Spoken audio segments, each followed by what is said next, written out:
Hello, everyone, and welcome to Spirit Sessions, a View of the Light. Everyone's here today. We're so excited to be pre-recording this so Ocian can be joining us. Teresa Clan's friend and workshop leader. So we were going to learn all about what she does on Vancouver Island. It's exciting for me. But first, if you give a chance, would you please subscribe to our YouTube channel? We really like to push it up over 1,000 before the end of the year because it makes an impact. And we want to make an impact on everybody's lives because we're tired of the news. The mainstream news. We want to hear this kind of news. We want to hear this kind of news all over the world where we focus on the light and we focus on good things and we focus on healing and we even focus on Bigfoot and UFOs.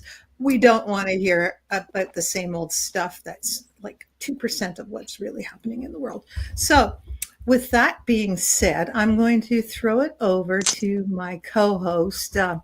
Today I should say I have Teresa Clan as my co-host, who also invited Ocian, and I have Anne Solomonde Johansson from the Faroe Islands, who can join us because it's late in the evening there. And if you don't know where the Faroe Islands is, look it up because you need to know because it's the center of her world. So, anyways, Teresa, I'm going to pass it over to you, and I'm going to play with the text so I can get everybody's faces correct. So. Beautiful.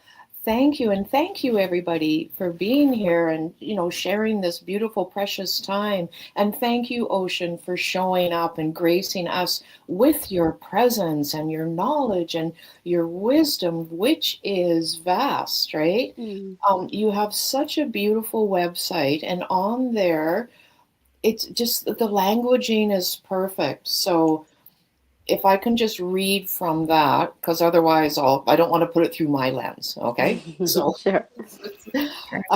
Beyond being a musician, a breathwork practitioner, hosting gatherings, one-on-one journeys, you are, like, for instance, an expanded states guide, walking the path of remembrance of how to listen, how to heal, how to be in right relationship with the seen and the unseen.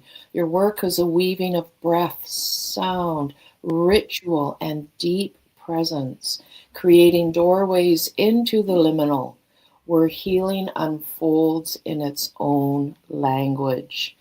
I can just go on, and if that sounds mysterious, in my personal experience, that's what Ocian invites us into. So welcome, Ocian. Thank you so much. Such an honor to be here. Oh, and you've also created your own Oracle card deck too. How could I forget that? Yes. So you get to pull a card for us toward the end of our time together. Okay, I have to go get it. I just realized I didn't bring it to my station, but that's okay. No worries. Yeah, that's not a problem. We'll let you go get it when you have time. I'm sorry, I'm still trying to fight with I don't know. Anyways, I just want to have to stay like this for a while.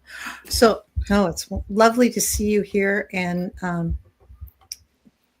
your website intro was so poetic. I love that, and Teresa reads it so lovely. I'm curious, how did you even find this path? I think it was more of the path found me. I was in my early teens and sort of, starting to find those deeper questions that were unsatiated, so to speak, around like, what is life? What does it mean to be human?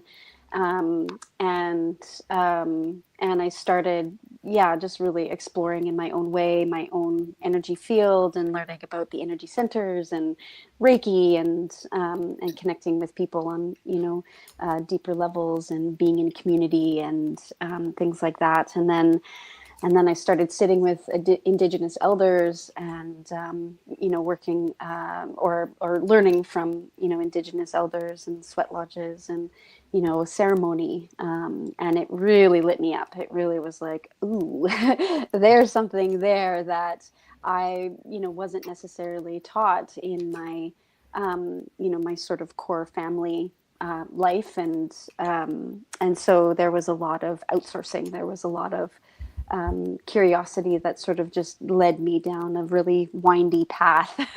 And of course, with that intention of curiosity and exploration and wondering, just like what is this? What is the deeper meaning or understanding? And of course, there's so many answers and maybe none at all to those questions. And so have been very grateful and very privileged to find elders and wisdom keepers that were willing to, sit with me and willing to sort of teach me.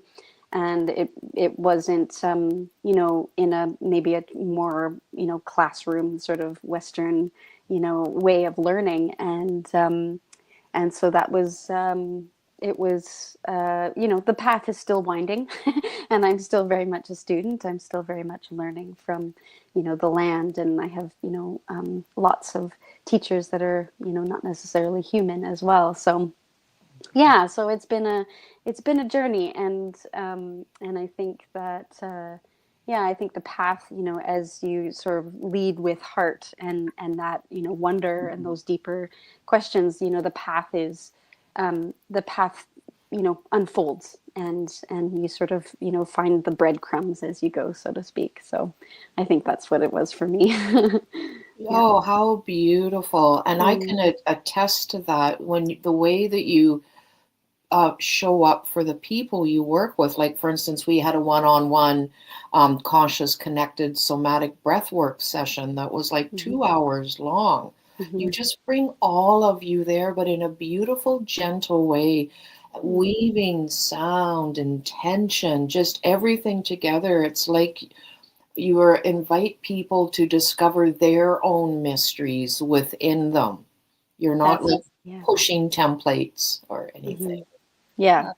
Yeah. And I think that that's one of the most interesting things about this work is that there's, I have my own, humanness, but, ultimately I'm really loving the spaces that we create together to allow those like inner intelligences, those inner wisdoms to come through, and so that we can all access. We all have access to that, right? But it can be super helpful to have those people that sort of oh, this is you. This is for you, and you. This is your learning. This is your wisdom coming through. So, yeah. Great. And you've probably done so much healing within yourself as too. For instance, doing breath work, right? That requires you go through things. And I think that just is so beautiful. So you can show up as a clear, empty vessel for those around you. And also that you can recognize, oh, maybe this is happening for this person because it's happened for you as well. Is that true? Totally, 100%. Yeah, I think we can only, and my teachers, would say this over and over again, we can only bring, other people as far as we've gone within ourselves, right? And so, it's an important sort of key component that that I keep coming into that role of receiving, and it's almost to the degree to that, or what I'm continuing to learn is that it's a degree, it's a balance, right? The more that I offer and am in service, the more that I actually need to receive to keep that balance and keep myself, as you say, like an empty vessel and a clear channel to do this work. So, yeah. Lovely.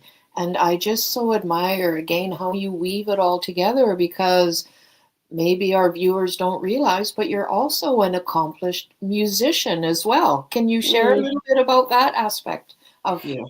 Yeah, that is a humbling sort of label. I don't consider myself a musician at all, although I was in choir and these types of things as a young adult, and I think it was like early 15 to like 20 some odd, I was in a show choir and got to travel with it. It was a lot of fun. And so then I really, came out of my shell a little bit. That's a whole other story. But, Yeah, so the music piece, I think, is a really integral component of all of my work. There's and in a lot of the medicine work as well, there's an anchoring a little bit with the sound, with the song and the chant, and that helps me, as a human, to hold the space energetically, for people to sort of have that bit of an anchor in the space to lean into, in different ways, whether it is breathwork or sound journeys itself, and or ceremony, plant medicine, these types of things. So it's a huge sort of thread through everything. And I do have a number of instruments, and a lot of it is focused on the sound component. So not so much the music theory, these types of things. So but just that practice of listening, and yeah. And again, I can attest to that when I did one of those psychedelic assisted retreats with you, right? Yeah. And you guys are probably going to giggle at this. When we drank our tea with the mushroom in it, I didn't realize you're supposed to eat the mushroom as well. So it was, I still felt it, right? And I was like wondering, oh, how come she didn't take my cup away? And then, I wrote on paper, am I supposed to eat it too? So yes, so I ate it, which was delightful, just catching up, right? I'm, the new kid on the block here. And what was beautiful, Ocean, is you came up to me, knowing what was happening, and you had something that I wouldn't maybe call an instrument, but it was like a bunch of leaves or sticks or something. And you just stood by me and you were just like pushing like this down, and I could feel you and your intention and the excellentness of the sound of moving the Aten mushroom deeper into my system so it can activate within me. I was really surprised, but in a good way, right? In a good way, of how effective that was. Like, oh my gosh, I was just so impressed with that. Because if you didn't do that, I don't think I would have had near the full experience that I did. And that's just with you shaking these branches or whatever it was. Yeah. Yeah. So simple, right? Yeah. Thank you so much. Yeah, that's sweet. That's delightful. I know that sound. I've been to lots of sound baths and sound healings, and the sound itself has such a healing vibration in our body. It's different than listening to it but in person, all that sound sort of penetrates our body, and then I guess with the plant medicine, it penetrates even more. And maybe we are able to let go and like get into the music more or less, or let it get into us. I think, is that what you're trying to say, Teresa? Is that what you experienced too? Yeah, well, the music just created beautiful soundscapes that open up the doors to the mystery. And this one we did was an all-female immersive, multiple days in a beautiful location in the forest. And so every note, every vibration, frequency was ushering us into the sacred landscapes of the mystic. And it just took us there. It was just taking us there. And this was beyond just the time for the mushroom ceremony there.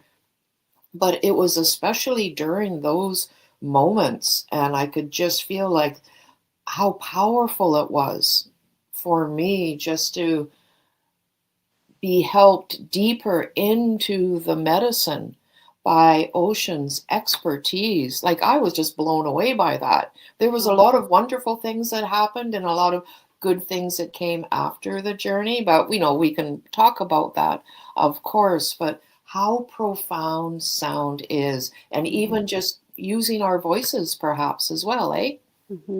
Yeah. Yeah, there's a lot there, and I'm, would love to hear from, from each of you in terms of like what's your experiences or curiosities. But, we are made of energy. We are made of vibration and frequency. And so of course it resonates. And so depending on, what's happening or what you're, what you're feeling at the time, even like, like radio songs and, mainstream, songs and artists, like we connect with, whether it is the lyrics or the melody or, the different instruments, things like that, that people use. Like, the body knows that it is so familiar because, it's a pillar, it's a foundation of life, I want to say. And so when we access or when we work with, sound and vibration, it allows the body to sort of connect with that resonance of maybe home or comfort or safety or feeling like we can actually go a little bit deeper than surface level thoughts, beliefs, these types of things, to really deepen our understanding of what this body is holding, yeah, so there's so much there. I mean, the medicine of it is like amazing to work with, for, even chronic pain or deepening your, process of meditation maybe, or, inner healing.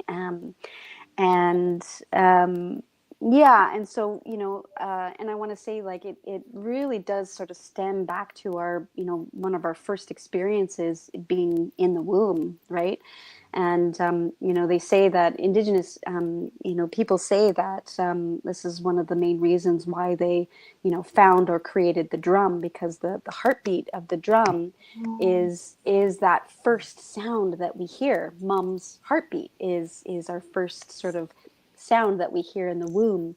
And of course, water being a whole other medicine, and that we can, it vibrates really easily through the water of the womb. And so yeah, so there's a lot of that essence of, I want to say, just sort of coming home. At least that is for me, when I drop into sound and medicine that way. Yeah. So women, at least in this one, women came to your workshop. How do you prepare them, or how do you protect their energy? Because I would think when you're taking medicine, like that type of medicine, you're opening yourself up. So how do you protect or shield their energy from, say, just outside negative energy that might be looking for that little hole, like Totally. to come Yeah, great question. There's a lot that I prepare for myself, just moving, towards a retreat weekend, let's say. And so, intentions and connecting with, those intentions of everybody in the group. I do have a practice of, offering my own songs and prayers, of, safety, as I move into that container. And setting the space is one of, again, the most important pieces, right? So so we do a quite lengthy opening ceremony, or maybe ritual, where there's a little bit of drumming and dropping, closing the eyes, and connecting with how it feels right here, right now, presencing what's here for us, whether it's nerves or curiosities or fears, resistances. These types of things can all be, normal and really welcome in the space. So honoring and acknowledging some of those pieces, just to know that they are a part of the experience, realistically. And so we don't want to resist. We don't want to turn away from those things. We actually want to welcome them. So that's a really important, thing to name right at the beginning, that we love that part and we welcome it in. And then I, have learned over the years to really honor and acknowledge and welcome in, the energies, the spirits that we're working with. So, again, whether it's the energy of the medicine that we're working with, and all of the sort of gatekeepers, I like to call them, in the different sort of directions, the elementals, the animals, spirits that I'm sort of, familiar with from my own practices. And then, of course, we honor and welcome in the supporting plant allies as well. So, master plants like tobacco and sweetgrass and sage. And, I work with scent a lot, because scent is connected to the root chakra. So it helps us stay present to what's happening. And, so I like to clean the room quite often, in a ceremony like that, so that, we can smell. It smells good, and it reminds us that we're safe, and these types of things. So yeah, and there's other things, and again, song and chant throughout the whole thing. So those are sort of my pillars, my anchors to support what happens in the space. And of course, yeah, if anybody experienced difficulty, that's can be really normal and welcome. And, oftentimes it's just like, help, so that can be, a huge thing for a lot of people. And again, to create safety and just know that we're here in support of whatever arises in the space. So yeah, that can be helpful for me anyway. Yeah. Absolutely. And what I really appreciated, Ocean, when I signed up to do this plant medicine journey with you, um, we had a telephone call that was We at did. least half an hour long. Yeah. So you gave me ample opportunity to address any worries, concerns, or this happened in my past. Does that mean I shouldn't be doing this now? Yeah. Like all of that was opened, all of it was welcomed. You gave me plenty of time to discuss anything that might be there. We even touched in a little bit on dosage and what that might look like for me, etc. So I think that really helps smooth the way for the people, the experiencers, Totally. so they know how well they're held ahead of time, like Yeah. even before we started. So you so set everybody up for success, and then at the very start we had another one-on-one to check in, to talk. How are you feeling today as compared to maybe a few weeks earlier? What's going on? What is it that you're looking for support with, right? So I really applaud that. It's not just paying for something within, bookends of, arrive at 4 o'clock and, blah, blah, right? Yeah. You embrace all of us, and everything you offer is truly like an offering, an invitation. We're invited to enjoy this or that, right? If we choose, right? Yeah. With lots of room for flexibility. If someone wasn't wanting to do it, for instance, for whatever reason, that's totally fine. Yep. That's totally fine. Yeah. And I do want to also say is that the person you had helping you there, how beautifully, lovingly, compassionately she flowed just to check in on people and just tended people who might have needed just a little something, just a little more support there. I have never seen anybody move with such grace before. Aw, yeah. That Yeah. was beautiful. Yeah. Thank you. Yeah, Kyla's one of my supports for these types of retreats, and we've worked together for a number of years. She also has a podcast, so you might want to connect with her and maybe do a trade here, because she's got a lot of wisdom and practices and things like that. A lot of good things to offer. So yeah, she's amazing. So thanks for sharing that. Oh, just so beautiful, and there's like yoga and songs, so much going on. And Um, the um, food was delicious too. oh, Yeah. so am I right in understanding you're one of the few people, maybe in our area, where you have been certified in psychedelic assisted therapy? Yeah, it's getting to be quite a large, practice and interest, and people are really looking into these types of things to add to their, therapeutic practice and things like that. So, so I did a program last year, psychedelic assisted therapy at Vancouver Island University, and it was really great. Yeah. Yeah, beautiful. So another, you know, layer of safety, creating a safe container for the people that you work with, right? Yeah, which is really interesting too, to come from 15, 16 years of sitting more traditionally in ceremony, with Indigenous elders and Shipibo lineage with Mhm. that medicine. And then, sort of, I recognize, that there's a lot of us, that are being bridges, I would say, between, more traditional practices and ritual and, this sort of Western, um, you know,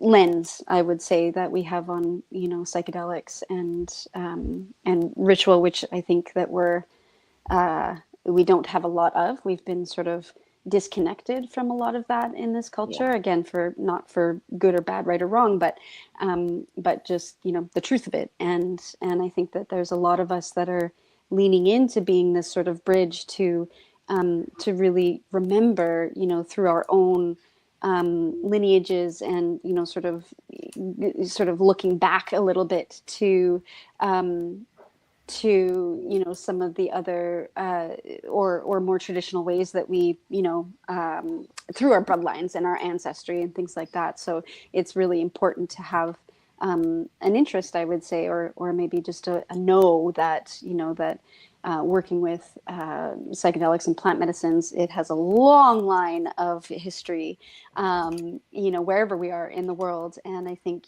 stemming back to our own lineages and our own rituals, being settlers primarily on, for me, on Vancouver Island, and then having this, the awareness of the two sort of quite different, but complementary, awarenesses of these two sort of pieces. So Right. yeah, yeah. Yeah, beautiful. So that probably informs or would give some insight into why people are starting to embrace this more. Can you tell Yeah. us more about that and maybe what some of the people that you engage with, what they're looking for? Like, why would someone want to engage in something like this? Um, a number of different reasons. It really is individual. It really is a personal experience, and not all plant medicines are for everybody, certainly. And it has, so much research has been, starting to go into the benefits and some of the, deeper layers of why we would, choose to work with plant medicines or psychedelics. And I mean, again, it is vast and, very, very individual. Um, and I think it is sort of propelling us forward in in a way that I just think that we can't, or necessarily not a lot of us maybe not a lot of us can access a lot of that information, or the knowing, the deeper layers of knowing and healing, that we can access in altered or expanded states. And whether that's breath work or even sound journeys or plant medicines, we can access that information that's beyond sort of the default mode network. And so it is, it can be very, very beneficial for people that are, have PTSD, or, deeper layers of anxiety, depression, trauma layers of, past, childhood things like that. And so in combination with support and counselors and, other layers, other modalities of therapies, there's a lot that can happen. There's a lot of benefit. There's a lot of healing and transformation that can take place when we, move again what is known as the default mode network. And so getting underneath there to access some of that information can be certainly beneficial to a lot of people. There's been, again, research around, end of life, studies, and allowing us to face that part of the inevitability of that part of our life, in a good way, and with, surrender and with grace and to the best of our ability. And And so, yeah, there's a lot of stuff happening in the Western world, in terms of research and studies and things like that. I don't know if that answers your question, but there's a lot of reasons. There's a lot of reasons, and it's very, very individual. So, I get a lot of questions, I get a lot of curiosities, and a lot of people actually, saying like, I'm really concerned. I had, 20 years ago, I had a horrible experience, and I never want to do that again, and all these things. But I keep hearing about this, the benefits of plant medicines, or psychedelics. And so there's like a curiosity, but like maybe a bit of a hesitation, which is totally normal. And it is very different. It is very, very different working therapeutically with medicines than it is, recreationally. Both have their place. Yeah. Mm-hmm. So would you say that like the mushroom or the psychedelics help rewire your brain, or do they help cut the wires to those old traumas that keep repeating, like just cutting cords, almost like physically cutting those cords so you can remap over that into a different perspective?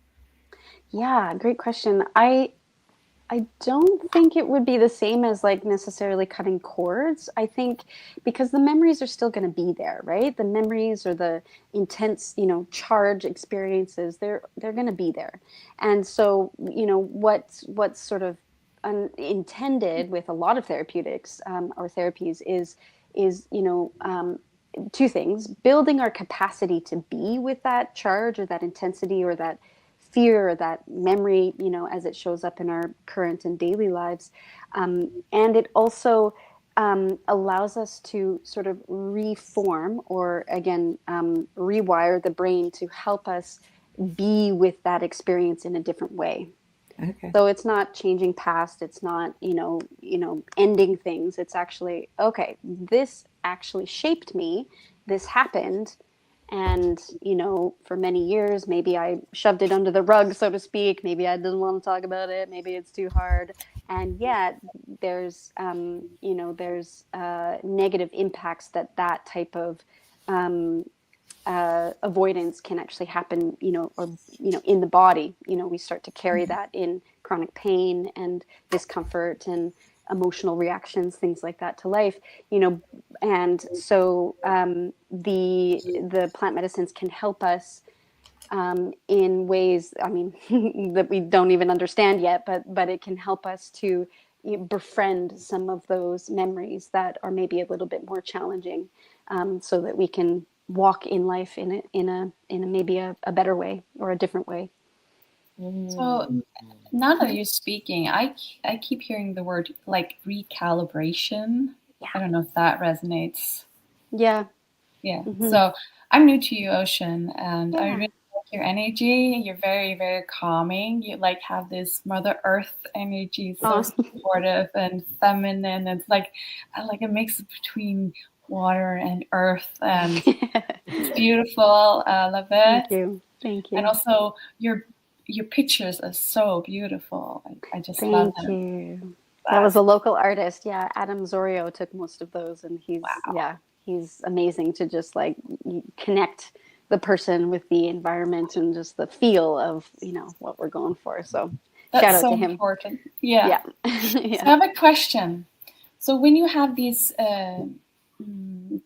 mushroom journeys, do you have like a intention, a group intention, or do they come like with individual things they want to work on?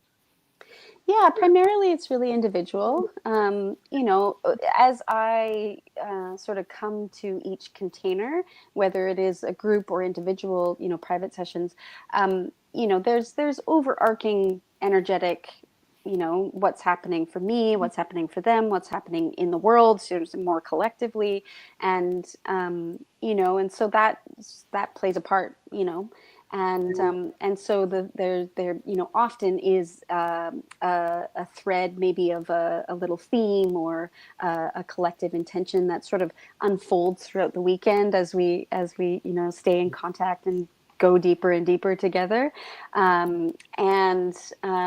Yeah, so it really depends. It really depends. I have a solstice ceremony coming up. And so, of course, that is, that intention of connecting with that season change and honoring, what was, and, the hibernation mode that we get to be in for the next, for the next season. And so, yeah, like it is individual, and, every once in a while there is a sort of a collective theme that comes through. And sometimes, sometimes it's like, okay, we are needing to look at our grief. Let's, set the container for that theme or that intention, and see who's resonating with that theme or that intention. Yeah. The solstice that you're referring to that's coming up, that sounds amazing. Yeah. Yeah. Yeah. I love working with medicines, to honor the transitions of the seasons, and, sometimes the full moons or the new moons. Yeah. I also feel it's very important for us as women, because we go all through all the cycles. Yeah. 100%. Yeah. Yeah. Absolutely. And one of the medicines we enjoyed was cacao. Yes, we did. I love cacao.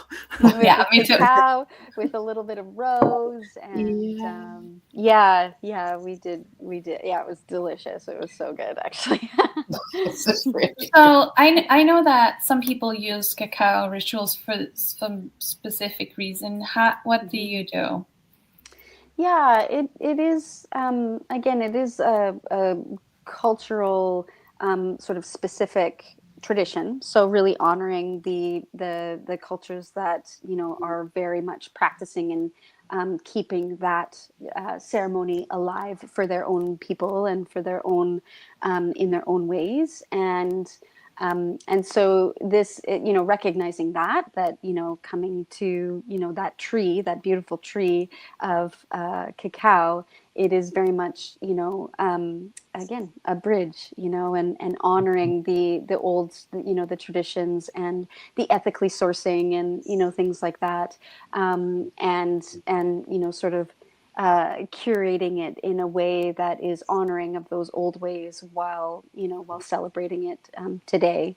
And so, so it is very much like a, take a moment and really, again, drop in, close your eyes. It might feel good to, take a smell and bring it into your body before you actually sip and ingest it, taking it in energetically, again, the spirit of cacao, and how are we sort of in reciprocity. Again, right relationship is super important as we connect with the other than human, plants and allies of the earth. And just giving thanks and, coming in reverence, and with curiosity and, compassion for those parts that might, again, it's heart medicine as an example for, or more specifically, for cacao, it's very, connecting us to the heart medicine. And so, there might be grief coming up, because heart is connected to the grief. And so there's lots of ways, and sometimes it's song, and sometimes it's a sharing circle as we're, taking it in. Sometimes it's dance, and movement, which is a lot of fun as well. Lots of ways. Yeah. Beautiful. And one thing that I experience through interacting with you with these plant medicines is the importance of harmony and prioritizing, unity within the collective, that level of connection and co-creation. That's still a note that's sounding in me very, very strong. That sure I had it before, but with doing the mushroom journey, that just really opened up for me. Is just feeling the connection with all our relations even more. And we're getting up to 2 months later, and it was as if I did it yesterday. Oh, wow. Yeah. So it just emphasizes being in harmony, equanimity, peace, and cooperation with all around us, whether they have 2 legs or not. Yeah. Fins or wings or, creepy crawlers, like they're all, the invisibles, the energies that are there. Another thing that has really, added loft to my wings, thanks to you and your expertise with this, is the sacredness of beauty. and how that can show up and how much that informs my life in a way that I didn't really maybe fully appreciate. Wow, thank you for saying that. Yeah, it's so interesting to, to hear that, because there's, different sort of energies that we all come into this form with, right? Mhm. And I think that is something that I came in here with, is just to, recognize and remind us that, or practice this even, can I actually find the beauty even in the difficult situations, or even in the discomforts and in the grief? Can I find, and there's a ritual or practice called the beauty way, which is, so much talking to that, and as a practice, daily, over and over again, can I find this anger beautiful? Like, which is a really hard sometimes, and there's a saying that, and I can't remember who, or what culture said this originally, but so my apologies, but there is a saying that, the what we find beautiful is what we will protect and care for. And so, I've heard it a couple of times that we need to actually, bring these next generations in with that honoring and that connection with the natural world, so that we can remember how beautiful it is, and so that, these next generations, and our generation too, can protect the earth, can protect what we, find beautiful, protect the trees, Oh, mhm. Yeah. Mhm. oh, that's just so beautiful. And I know. oh, so inspiring. Thank you, Yeah. Ocean. You're so welcome. Thank Yeah. you. You asked a question earlier regarding sound, what we listen to, and to get back to your question, I don't remember how you framed it, but I remember the past few months I've been asking people, when you listen to something, do you listen to the sound, or do you listen to the lyrics, or do you listen to the combination? For me, it's more the sound, the energy behind it. Mm-hmm. And last, the lyrics. I don't know if Interesting. I understood if that was where you were going with that.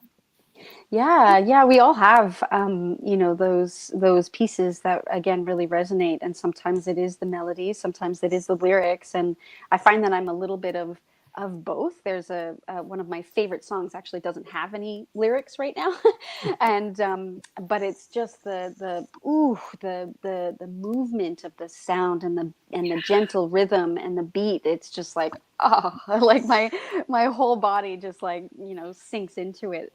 And then there's of course other songs where I'm like, oh my God, that rhyme was just perfect, to have that expression. Like, how do people, and this is something that I just love with songwriters, singer-songwriters, is that, some songwriters just have that eloquence of their lyrics and their rhythms and their rhymes to just like, create this beautiful, scene, throughout the song. So yeah, it's a little bit of both for me. Mhm. I love the drums and the electronics. Those are my favorite. Yeah, That nice. lights my body up. Yeah. I love it. Is there Nice. anything you would suggest not do plant medicine? Like, I know I'm not trying to be a downer, Deborah, No, that's a but good question. Yeah, so like contraindications, things like that. yeah, Yeah. Yeah. because it is medicine and it has an It is effect. medicine. And It is so, medicine, and it can bring up difficulty, physical sensations. It can bring up memories or images. It can bring up emotions that we, again, so often don't want to feel. And so, again, preparing the self through the intake forms, through the, you know, prep sessions, breath sessions, sound sessions, these types of things can be really helpful. Having a really good solid guide can be really helpful for somebody that just has nerves and, you know, has little, you know, experience, things like that. But in terms of, you know, contraindications, I mean, it's very important to know what you're ingesting and the dosage and things like that. You know, for most people, there's very little, you know, in particular with psilocybin, very little actual contraindications, but, you know, you want to be aware of, you know, heart conditions, and if people are already on pharmaceutical, like antidepressants, things like that, not necessarily a contraindication, but it's something to consider. And they don't work, right? They kind of cancel out each other. Is that what happens? Yeah, for some medicines, yeah. Psilocybin's a lot more forgiving than a lot of medicines, but you know, outside of that, there's, you know, there are things to consider, you know, and again, I think the more that you can be prepared, the better, and a lot of, and I want to say, like, you know, so many people are, and it's instinct that we, you know, want to shy away from discomfort. That's instinct, you know, to push away the discomfort, the pain, you know, that's very natural. And so for a lot of us, when we, you know, maybe experience a difficult situation or confusion or overwhelm within the medicine, a lot of people think, oh, that was a bad trip and I'm never doing that again. That's not necessarily, well, my personal sort of perspective on that is like, a lot of what we're actually going into is the cleaning, you know, and, you know, and so a lot of the cleaning actually happens internally when we, you know, when we move through difficulty.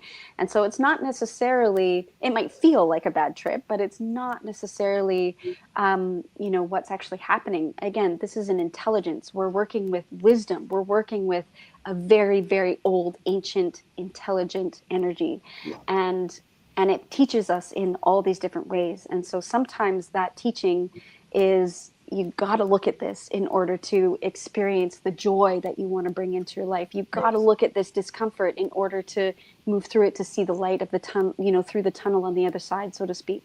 And so a lot of people have an aversion. A lot of people have nope, I don't want to look at it. So there's, you know, there's maybe a perceived contraindication there, but it's, you know, it's with that loving intention of, this is what we need to do in order for you to feel joy and thriving and wellness in your body, in your mind, in your life, in your relationships. You know, it is often the difficulties that we need to actually turn towards, you know, so that we can, you know, be in life in beauty, in a good way. So it's like, I don't know if that answers your questions, but yeah.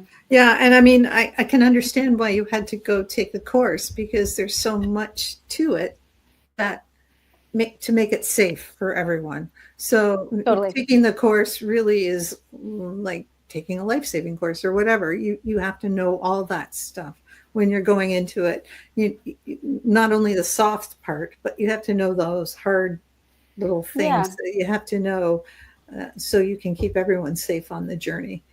Totally. And to be honest too, like, you know, the course was amazing, and a lot of you know, what I, you know, the container that I hold is actually from my 15 years of sitting myself and receiving, which I still very much am, you know. So even next month I'm going to a 10-day, you know, isolation retreat, and, you know, sitting with, you know, and doing the purging and doing the cleaning, and I'm still doing that on a regular basis. So so it is the courses, and it is so important to have, again, your own personal experiences with these medicines to really get to know these medicines, these intelligences before you serve. Yeah. I guess it's the ethics that they goes along. But as most modalities have their own ethics, it's just a nice way to have a way to, you know, lock them down. Yeah. Yeah, so to speak. It's like the cleansing and the healing. That's the uncomfortable part. You gotta go through it. You gotta go through it. Yeah. You gotta go through it.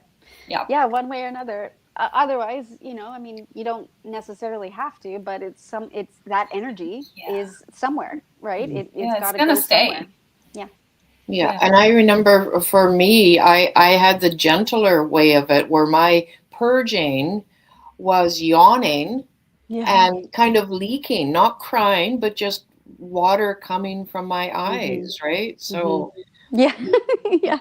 it can be, and that's, that happens. So it can be gentle as well. Yes. Yeah. It's not quite as rough as I've heard ayahuasca could be. That's can be pretty purging. I'm leaking right now, so this might be healing for me. So thank you. Leak away, my friend. Leak away. And even during the journey, when I started to see things, and I saw these things that looked like mouths opening up and long like throats or gullets, and I thought, oh, okay, this could be maybe an old trauma tunnel that I haven't healed or whatever.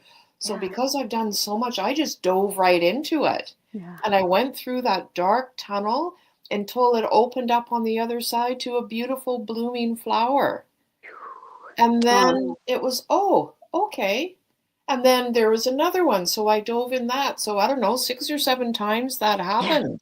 So I think these can be beautiful, loving journeys as well, especially in the hands of the expertise of someone like Ocian, who knows exactly what they're doing, what she's doing in combination with personal experience and some by the book training. Right. It's amazing. Both. That's so cool. I love it. Yeah, it was just beautiful. And I can still connect with that ancient energy too. All I got to do is, oh, come on. And there it is. Right. Yep. So very ancient. Yes. Yeah. Yeah. That's amazing. Did you have connection with your beings before you started journeying with the plant medicine, or has that always been sort of part of your makeup? Myself? Yeah. Yeah. Yeah, I definitely had some previous, practices in getting to know some of the, guides and allies that came through for me in different rituals. And I was working with a teacher for a couple of years, and we were working with the Celtic wheel and things like that. And so there's a lot of, soul retrieval and, drum journeys, which are can be really helpful to drop into that inner vision place and, create your inner sort of temple and honor and welcome in some guides that, can be of support at any time.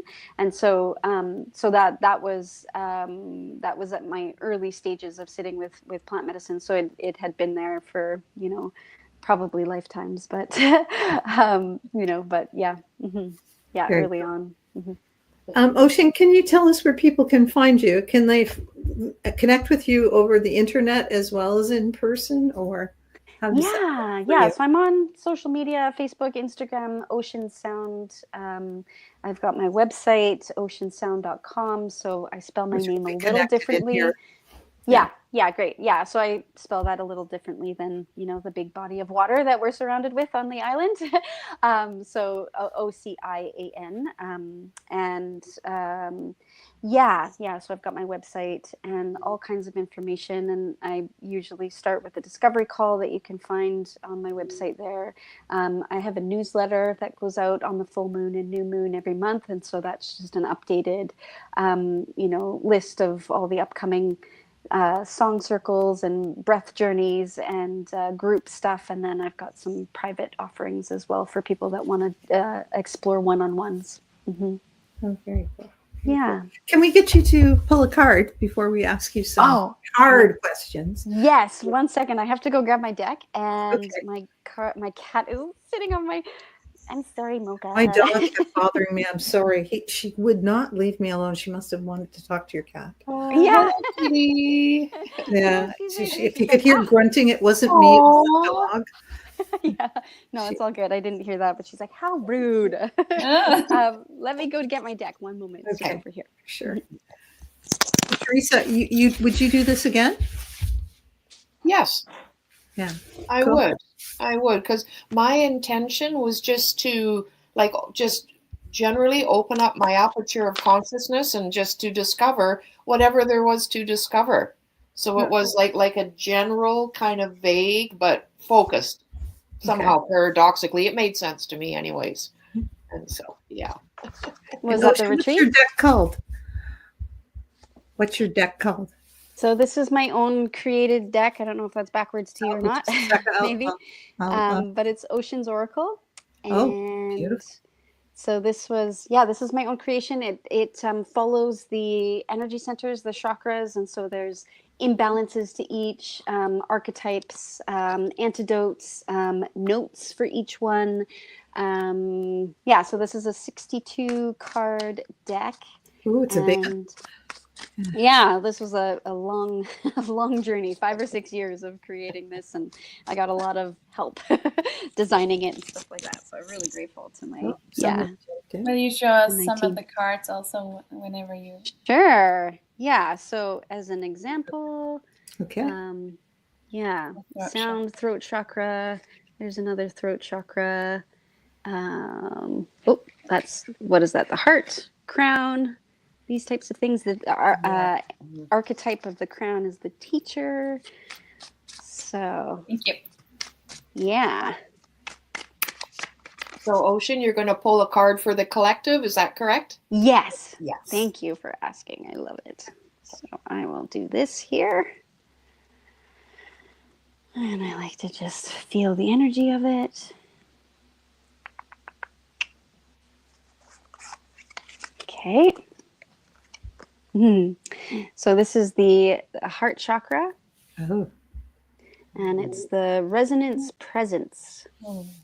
Ooh. And I'll read it here. Here it is. Okay. In this book here. So heart chakra, resonance presence. The first antidote to grief. The path you walk is the perfect path for you. Both the bliss and the challenge lie in the posture you take in response to your external, internal environment. This concept is held within the highest frequency of anahata, which in Sanskrit refers to the unstruck heart. When the resonance presence card is chosen, you are encouraged to find conscious choice in all actions. This card is asking you to witness yourself in the fullness of your humanity and simultaneously choose to align with that and attune to what is being witnessed. Continually make an effort to align with deeper and deeper states of presence and resonance. Notice choices that are embedded in either fear or authenticity, and recognize the choices that are held within the balance or imbalance from center or off center. Stay present within all moments and allow the undulating waves of resonance to speak louder than the stagnancy of turmoil. That's pretty deep. Yeah. Beautiful. That was a great card. This is one of my favorites. Yeah. Thank you. Thank you. You're welcome. There you go. Yeah, I felt called to tapping on my heart chakra while you were looking. Yeah. Teresa, do you have a question from Ocean from your deck of questions? I do. I created a very casual little icebreaker questions. Okay, so this will be like a little, out of the boxy, right? Okay. Oh. I've only done this twice before, and this is a repeat. So really? Cool. Yes, it is. I love it. So the question for you, Ocean, is if you could invent a new holiday, what would it be, and what would you celebrate? Oh my gosh, that is such a great question. Well, I think they have a World Psychedelic Day. I think it's in June. I can't remember the specific date, but there is a World Psychedelic Day. There is. Okay, very cool. You know what? I would create a day. I don't know what it would be called in this moment. Maybe a self-awareness day where, all phones are off. cars are not working, you know, everything's closed. Yeah, everything just kind of paused, right? Yeah. Everything's just paused, and we just like drop into you know, meditation or circle, or, you know, we, you know, ask ourselves some deeper questions throughout the day. Maybe there's some fasting, or, you know, some specific, you know, nourishment that we take into our body. And maybe we do some breath work, maybe we do some dancing, you know, all with that, you know, with that full, you know, practice of like, who is this, you know, for today? What does this mean to be me right now? And totally present, right? Yeah, present. Yeah, maybe Super maybe answer. some presence day or something like Yeah. that. Oh, excellent. Thank you for answering that. It's kind That's of a out of the great blue question. Thank I you. love it. That's I so love it so much. Answer. Yeah.